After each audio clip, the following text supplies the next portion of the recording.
One of the things that I've learned is that there are, in my opinion, kind of five lists that we use to run our life, and some of those lists have more control over us than we do over them.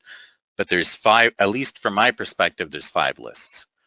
The first list is that what I call the what bit me list. This is the thing that comes out of the blue, the whirlwind of your job, the unpredictable part, or the whirlwind of your life. You have no choice but to deal with it, because if you don't deal with it, there's going to be negative ramifications. So that's the what bit me list. What I find really interesting is there's an author by the name of Dan Heath wrote a very interesting book called Upstream, where he actually looks at data.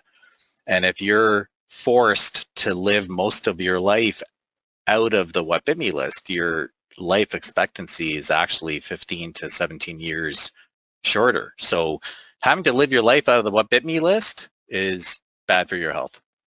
Then there's the core dump list, and this is from David Allen's book, and I find this list is the first step, is the first place where you're getting away from all of those whirlwind, out of my control, what bit me items. And the way David Allen describes this is, what are the things that are rolling around in your mind, taking up your attention? They're unfinished business.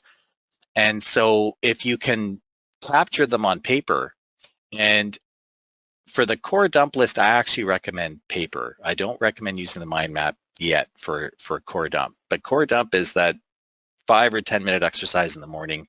Capture on one piece of paper all the things rolling around in your mind, and you'll find two things. Number one, there's a therapeutic effect, because as David Allen says, your brain is to have ideas, not hold them. And secondly, the list doesn't look as big as it felt in your mind. You almost feel like you have agency over it. Then comes the project list. This is the list of all the work that you're involved in at the moment, captured in one spot. And again, this comes from David Allen's book. Now we're shifting over to how to take smart notes. So one of the recommendations that Sankey Ahrens makes is that you should have a list of questions that transcend any particular work you're doing at the moment, because those questions are going to drive your intellectual and existential curiosity. And then the fifth and final list is, what are those topics that fascinate you?